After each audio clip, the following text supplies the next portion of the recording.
Hoje nós estamos no segundo passo, minha família no altar de Deus. Amém? É a coisa, muito embora o inimigo do Senhor Deus, e que ele não pode atingi-lo de forma alguma, de maneira alguma, nada. O mal não consegue atingir o Senhor, ele está acima disso.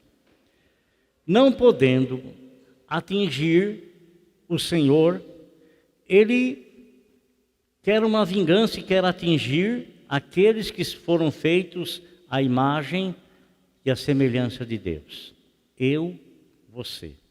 Tudo que Deus fez, a Bíblia fala que é bom.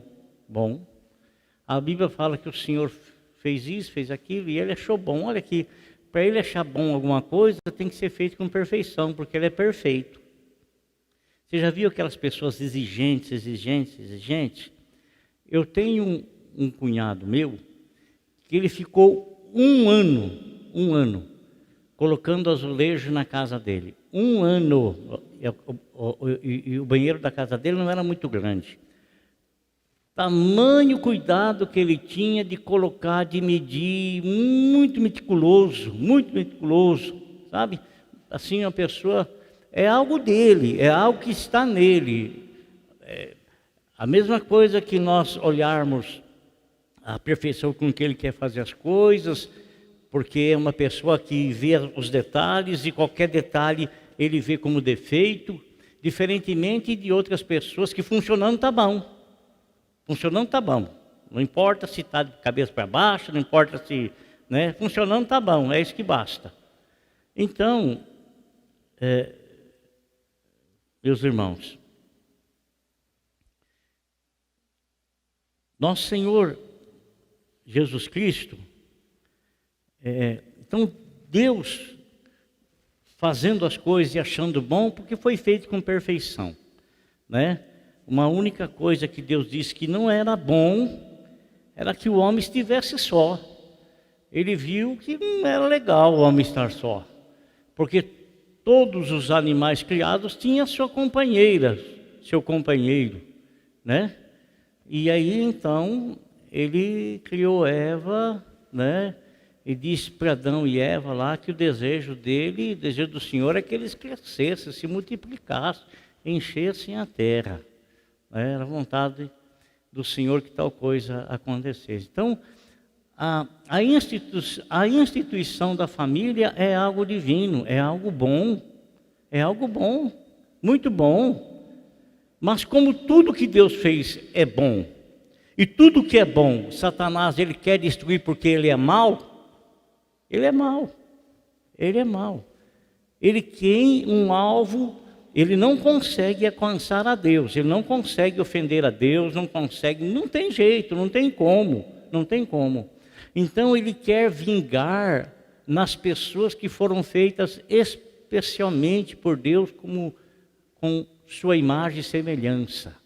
Deus fez os animais, mas os homens ele fez segundo a sua imagem e segundo a sua semelhança. Então, quando Deus dá ordem para crescer e multiplicar, né, porque a família é algo bom, a mulher é algo bom, o homem é algo bom, os filhos são bons. Então, o inimigo, ele tenta fazer de tudo,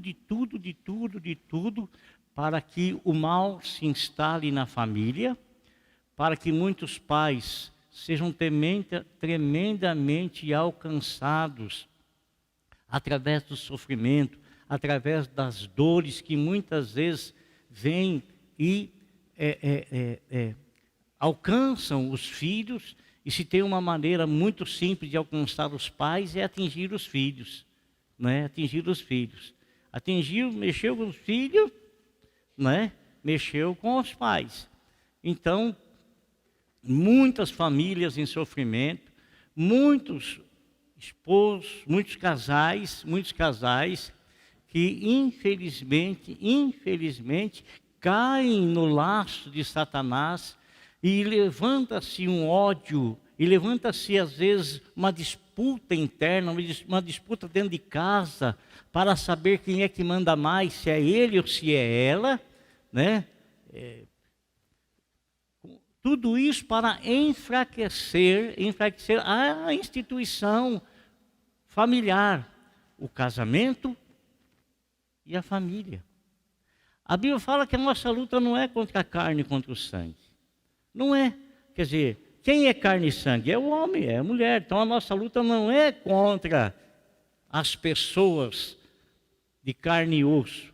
A Bíblia fala que a nossa luta é contra as potestades, contra essas potestades que trazem influência na vida e na família, e que têm o propósito de separar os casais, têm o propósito de invadir as famílias e de arrebentar, fazer com que o marido comece a odiar a esposa, fazer com que a esposa comece a odiar o marido, e fazer com que ambos comecem a se odiar e levantar os filhos numa rebeldia muito grande contra os pais. E aí perde-se toda a graça da vida familiar, porque a vida familiar, a alegria dela é estar em união, estar unida, estarem juntos, né? Estarem juntos, estar em comunhão, estar em comunhão. Sabe o que é estar em comunhão? É não estar em disputa, é não estar em briga, mas é estar dentro do entendimento, de um consenso, né? E no primeiro passo que nós falamos na sexta-feira passada, nós usamos o texto de 1 Reis, capítulo 18, e iniciamos falando daquilo que Deus fez através de Elias, chamando a nação de Israel, o povo de Israel, que é o povo de Deus, que é a família de Deus, né? E que estavam distantes de Deus, e por estarem distantes de Deus, muitas consequências estavam vindo sobre eles. Então eles começaram a questionar a situação espiritual que eles estavam. Por quê? Porque havia um dirigente ou uma dirigente espiritual com autoridade social, com autoridade de governância, com autoridade de domínio, que forçou-os a servirem a outros deuses, e foram se esquecendo então daquilo que Deus lhes havia feito ou fizera a eles lá aos seus ancestrais, seus antepassados lá no deserto, como Deus os abençoou, como Deus os ajudou, e aquilo foi caindo no esquecimento, e eles então foram adorando e se entregando a outros deuses e fazendo e cultuando a outros deuses estabelecidos por Jezabel.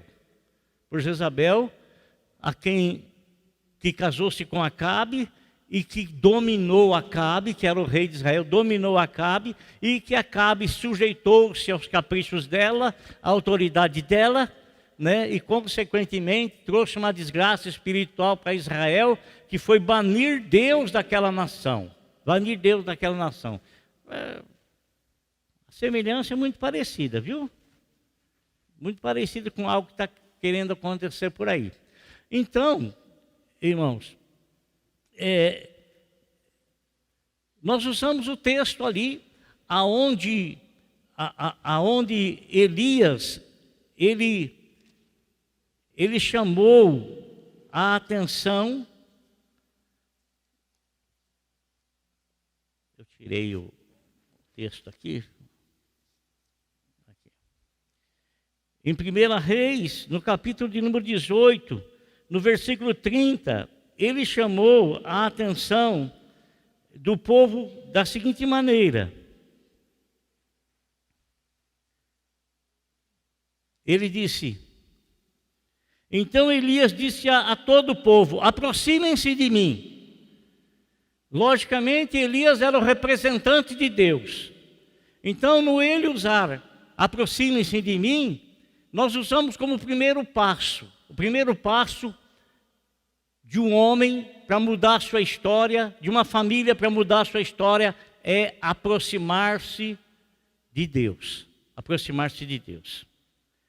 O segundo passo que nós queremos usar está dentro do mesmo versículo, onde fala assim: Então Elias disse a todo o povo: aproximem-se de mim. E diz aqui: o povo aproximou-se de Elias. O povo aproximou-se. Meu irmão, preste atenção no que eu quero lhe dizer. Talvez você possa pensar assim, mas o que tem esse texto a ver com a família? Tem tudo a ver. Porque são atitudes que Deus espera de cada um de nós para sermos abençoados por Ele. Primeiro passo foi Ele ter dito: aproximem-se de mim. Isso quer dizer que o povo estava longe de Deus, porque o profeta era o representante de Deus. E o profeta falava em nome de Deus. Isso quer dizer que há muito tempo aquele povo não se aproximava, porque os profetas haviam sido banidos por Jezabel. Eles tiveram que se esconder, porque estavam correndo o perigo de morte. Tiveram que se esconder. Mas, no ele dizer aproximem-se de mim, o segundo passo é a obediência. A obediência.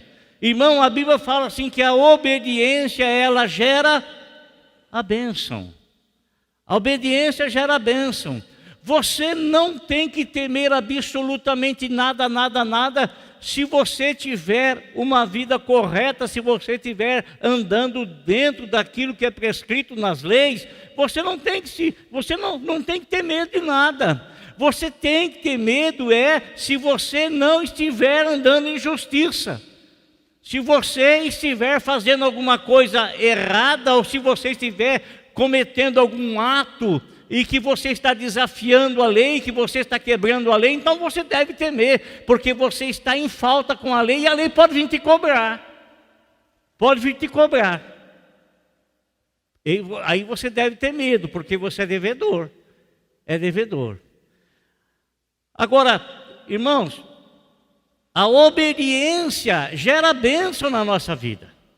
Gera bênção na nossa vida. Quando ele fala ali, aproxime-se de mim, e o povo então obedeceu e se aproximou, quer dizer que nós não podemos viver longe de Deus e andarmos longe de Deus, porque se nós andarmos longe de Deus, nós vamos perder o rumo da vida.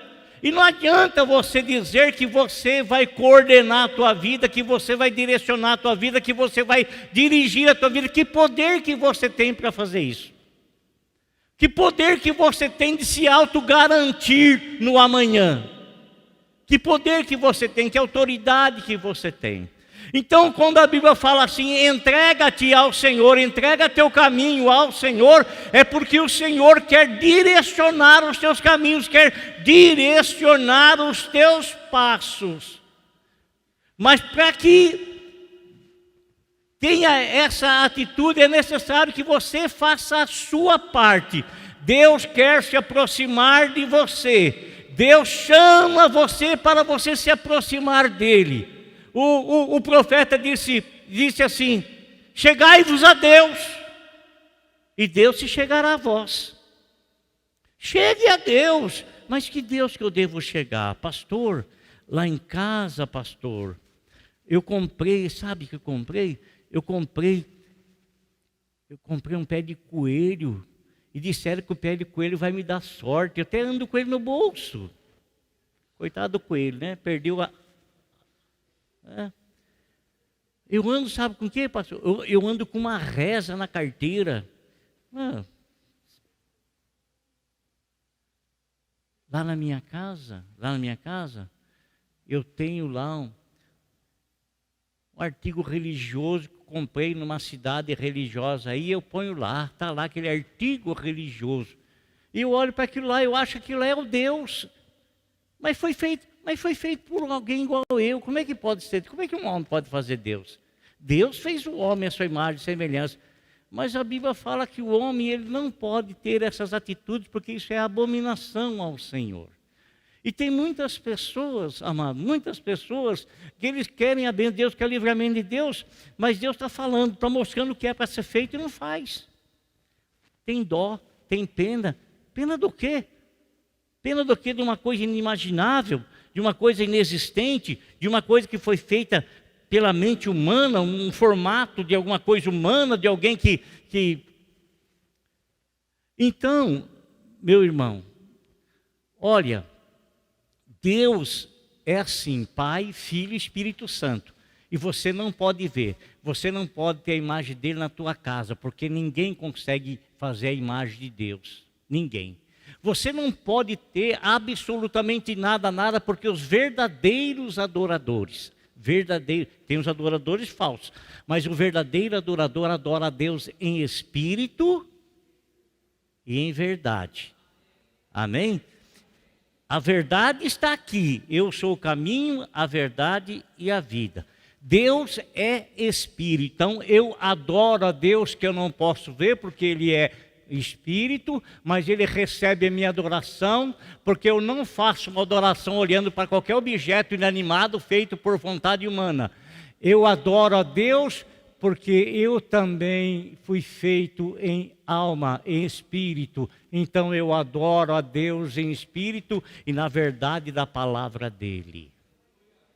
Na verdade da palavra dEle. Irmãos, então Deus, Ele não quer que você viva longe dEle. E não pense em aproximar. Eu vou na cidade de Taubaté, porque lá na cidade de Taubaté dizem que tem alguém lá, tem uma coisa lá que é milagrosa. Irmão, pelo amor de Deus, Deus está comigo aonde eu estiver. Deus está comigo aonde eu estiver. Eu não preciso me deslocar de uma cidade para outra, em busca de Deus. Nosso Senhor Jesus Cristo garantiu a presença dEle comigo, com você. Olha aqui, camarada, eu estou com vocês todos os dias. E não tem como, amado. Não tem como Ele não estar se você quiser a presença dEle. Não tem como. Ele não vai estar, muito embora você não possa impedir isso, ele não vai estar na sua vida se você não quiser. Mas Ele está aqui conosco aqui agora. Amém? Ele está aqui conosco aqui agora. E tem representante dele aqui em cima desse púlpito aqui. Amém? Tem o representante dele aqui em cima desse púlpito. Sabe por quê? A Bíblia fala que os anjos do Senhor acampam ao redor daqueles que o temem. Então os anjos do Senhor estão acampados aqui ao nosso redor, amado. Estão nos guardando, estão nos abençoando, estão ouvindo a tua adoração ao Senhor, estão se regozijando por você estar adorando ao Deus verdadeiro, em verdade, e em espírito e em verdade. Em espírito e em verdade.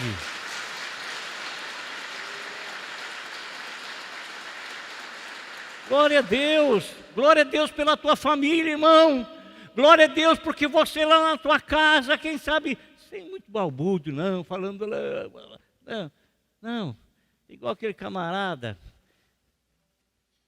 O camarada me compra uma caixa de som, bota na casa dele a caixa de som, liga a caixa de som, ele pega o microfone e começa a pregar dentro da casa dele, numa caixa de som. Aí a vizinhança acha ruim, aquele barulhão todo, é o diabo se levanta. Diabo não, você é idiota. Você é idiota, né? Né? Vê se alguém colocar um pagodão do lado da tua casa lá no último, se você vai gostar. Não vai gostar, né? Não tem como. Então, amado, quando você está lá no teu quarto quietinho, quando você entra lá no teu quarto quietinho, no teu aposento quietinho, e você está falando com Deus, só você e Deus estão ouvindo o que está falando, nem os seus parentes estão perto, esposa, pai, mãe ali, estão perto, estão ouvindo, mas Deus está ali contigo. Deus está ali contigo. Então Deus quer que você se aproxime dEle, porque Ele já está perto de você. Ele já está perto de nós.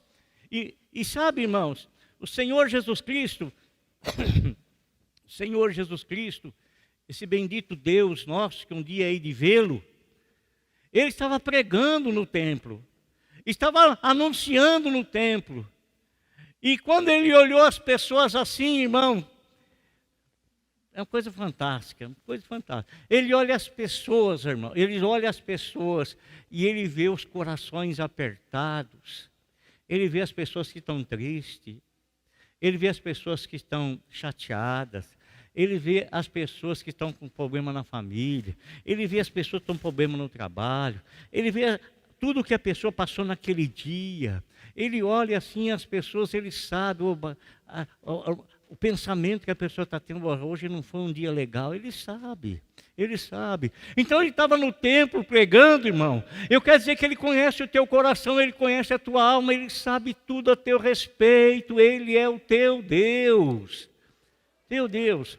E ele estava ensinando, estava pregando, irmão. E ele viu um homem lá no cantinho.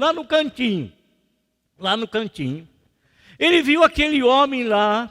E quando ele olhou aquele homem, ele viu que aquele homem era um homem tremendamente infeliz, muito embora estivesse ali na casa de Deus. Você acha que pode ter pessoa dentro da casa do Senhor tremendamente infeliz, triste, aborrecida, chateada? Tem sim, mas dentro da casa do meu Pai, dentro da casa do meu Deus, existe o bálsamo curador. Existe o óleo da excelência divina. Existe. Então, querido irmão, ele estava lá no cantinho, e aquele homem tinha um preconceito muito grande que ninguém conseguia ver. Falavam com ele, perguntavam, está tudo bem? E ele, já está tudo bem, está tudo bem, está tudo bem. Mas ele tinha uma situação que ele ficava no cantinho para esconder, para que ninguém ficasse reparando nele. Principalmente em dias de calor, em que as pessoas tinham que se dirigir à igreja, né? Sem blusa, sem nada. E ele tinha um problema muito sério no seu braço, né? Ele tinha o braço ressecado, ou ressequido, melhor dizendo, né? Era seco o braço dele, a mão dele era totalmente seca. Ele não conseguia mover, o braço dele era caído, sabe? Ele não conseguia mover. Quando o Senhor olha para ele, o Senhor não apenas vê a situação física dele, mas o Senhor olha para ele e o Senhor percebe aquilo que essa situação física causava espiritualmente na vida dele, sentimentalmente na vida dele, psicologicamente na vida dele. Ele se sentia, não é que as pessoas o abandonavam, mas por ele ser daquela forma, então ele se retirava do meio de todas as pessoas, porque ele tinha na mente dele que as pessoas iriam reparar a situação dele, e ele iria se sentir assim, desprezado pelas pessoas. Mas eu creio que não era isso, eu creio que isso era uma doença espiritual na mente dele, por causa da situação dele. E quando o Senhor olha para ele, o Senhor olha a situação da alma dele. Quando o Senhor olha para você, meu amado irmão, Ele não está olhando a sua situação externa. Mas quando Ele olha para você e Ele olha o teu coração, Ele sabe que tem situações externas que provocou uma situação dentro da tua alma, uma situação de desânimo, de aborrecimento, de chateação, situações na tua família que tem te aborrecido, tem te magoado, tem te chateado, e você tem ficado assim por demais temeroso com a situação, aborrecido com a situação, triste com a situação.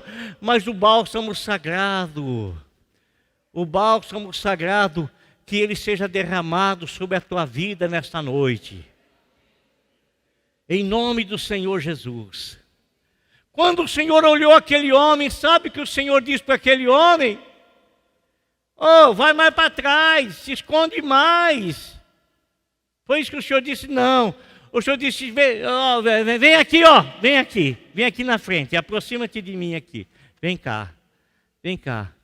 Você não vai mais se esconder. Você não vai mais ter esse preconceito na tua mente. Você não vai ter mais essa situação que você colocou, que você é inferior. Sentimento de inferioridade, você não vai ter mais isso. Porque o Rei dos Reis vai te ungir com óleo fresco. Porque o Rei dos Reis vai sarar suas feridas. Porque o Rei dos Reis, ele vai colocar o remédio certo, exato nas suas feridas. O homem obedeceu, veio ali na frente. E por que ele obedeceu? Porque ele sabia que o Senhor Jesus Cristo tinha autoridade. E quando você obedece à autoridade, você é abençoado. A bênção acompanha a obediência. O homem veio aqui à frente. E quando ele veio à frente, diante dos olhos de todos, irmãos, de todos. Hoje é o seu dia. Hoje foi o dia que Deus preparou na eternidade para derramar uma bênção grandiosa na tua vida que você jamais vai esquecer, porque a bênção que vai te alcançar agora vai te curar fisicamente e vai te curar também espiritualmente, psicologicamente, e o óleo da alegria virá sobre a tua vida e você vai ser por sempre feliz pela bênção que o Senhor está te dando. Naquele momento, amado, o Senhor orou por ele. Aleluia. Shekalamanaya. Deus da glória. Amado irmão, a mão daquele homem naquele momento que era toda seca, ela foi recebendo vida. Diante dos olhos de todos. Oh Deus da glória. Luiz, foi recebendo vida. Foi recebendo vida. Foi recebendo vida. Foi recebendo vida. O óleo da unção eterna foi derramado sobre a vida dele. O óleo da alegria foi derramado sobre a vida dele. Irmão, aquele homem, eu creio, não fala isso na palavra, mas eu creio que aquele homem saiu dando saltos, saindo, pulando, estendendo a mão, e pulando, e saiu contente, saiu alegre, saiu contando para todo mundo o que Deus fez na vida dele. Então Deus quer que nós venhamos a nos aproximarmos dele, isso é obedecer, amado irmão, é na obediência que é gerada a bênção. Amém? É na obediência que é gerada a bênção. O primeiro chamado, então, é aproximar-se do profeta, é aproximar-se de Deus. O segundo chamado é obedecer o que ele fala. Obedecer o que ele diz. A tua família é um projeto divino. É um projeto divino e às vezes o diabo taca na tua cara, que aquela pessoa não é a pessoa certa para você, que aquele lá não é a pessoa certa para você. Ele taca na tua cara, Mas em nome de Jesus, se aproxime de Deus e lute pela tua família, porque a tua família é sim um projeto divino. É sim um projeto de Deus. É sim um projeto específico e especial. Sim, a tua família, a tua casa, o teu lar. A tua família, a tua casa e o teu lar é projeto do Senhor. Então pare de se distanciar de Deus. Pare de ficar com medo.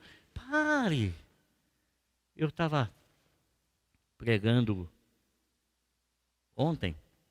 Acho que foi ontem. Ontem aqui, eu estava pregando ontem num lugar ali, na Cisamesp. Eu fui lá pregar. Muita gente doente lá, irmão. Muita gente doente. E eu falei, Senhor, eu quero pregar uma palavra para esse povo. Estão lá na esperança do médico. O médico também são abençoados por Deus. Estudaram para ajudar e auxiliar as pessoas, mas a tua palavra também é bálsamo, a tua palavra também cura, a tua palavra também libera perdão, a tua palavra libera ajuda, a tua palavra, irmãos, e nós fomos lá pregar, irmão, oh Jesus, mas tanta gente, e começamos a pregar, começamos a falar do Senhor. Eu não sei, irmã Eunice, não sei, sinceramente, eu não sei Eu não sei. Mas tudo aquilo que a gente semeia vai frutificar. A palavra não vai voltar vazia. Nem todos os corações vão frutificar. Mas se de 4 pessoas, uma que ouviu for alcançada e for salva, olha, eu acho que eu vou ganhar bastante gente para Jesus. Não, assim, a minha pessoa, não. Mas a semente para a gente. E aí, irmãos, eu fui na Caixa Econômica. Eu vou antes das 10, porque 10 horas abre, né? E o pessoal entra para dentro lá. Então eu vou antes das 10, forma aquela fila lá. Eu estava falando do amor de Deus lá também. Oh, Jesus, irmãos. Irmãos, é como se você estivesse derramando água na boca de um sedento. Sabe? É como se você tivesse a palavra que o Senhor está te dando para você falar. Sabe? Aquilo estivesse chegando assim na vida das pessoas como um bálsamo para ela, como uma ajuda, como uma cura, como um incentivo, como um ânimo, como uma esperança. Uma esperança. Agora veja a oportunidade que nós temos. O Senhor nos trouxe para a casa dele. O Senhor me trouxe para a casa dele, o Senhor trouxe você para a casa dele, irmão. Ele trouxe-nos para a casa dele, não é para nós ficarmos nos cantinhos, é para nós nos aproximarmos dele, para nós estarmos junto dele, sabe? Isso, para nós termos compromisso com ele, sabe por quê? Porque ele quer ter um compromisso. Eu tenho um compromisso com a minha esposa, eu tenho um compromisso com a minha esposa. Sabe, eu tenho um compromisso e ela tem um compromisso comigo, né? Então, o Senhor quer que tenhamos um compromisso com Ele, porque o compromisso dele já está firmado ali. É só nós nos comprometermos com Ele. Chegai-vos a Deus e Ele chegará a vós. Aproxime-se do Senhor. Aproxime-se do Senhor, porque o aproximar-se do Senhor é abertura para obedecer às orientações dele e, consequentemente, sermos abençoados por ele. E uma das coisas mais importantes em termos a bênção é da nossa casa, é da nossa família, é do nosso lar. Amém? Glória a Deus. Então não perca a esperança. Tá bom? Não perca a esperança. E eu vou dizer, e não quero que você ouça isso como vai acontecer desse jeito. Não. Irmãos, muitas vezes, orando ao Senhor, o Senhor dizia assim, orando por alguma pessoa, dizia assim, ela vai ser salva na última hora. Ela vai ser salva na última hora, porque ela conhece a palavra de Deus, ela sabe como buscar o perdão de Deus. Ela sabe. Ela sabe. Vai ser salvo na última hora. Não estou dizendo que isso acontecerá, mas estou apenas trazendo uma palavra que o Senhor me deu. A palavra que o Senhor me deu. Aqueles que são dele, não se perdem. Glória a Deus. Diga assim, o Senhor, o meu Deus, está comigo. E eu estou com Ele. Aleluia. Deus está conosco. Deus está conosco.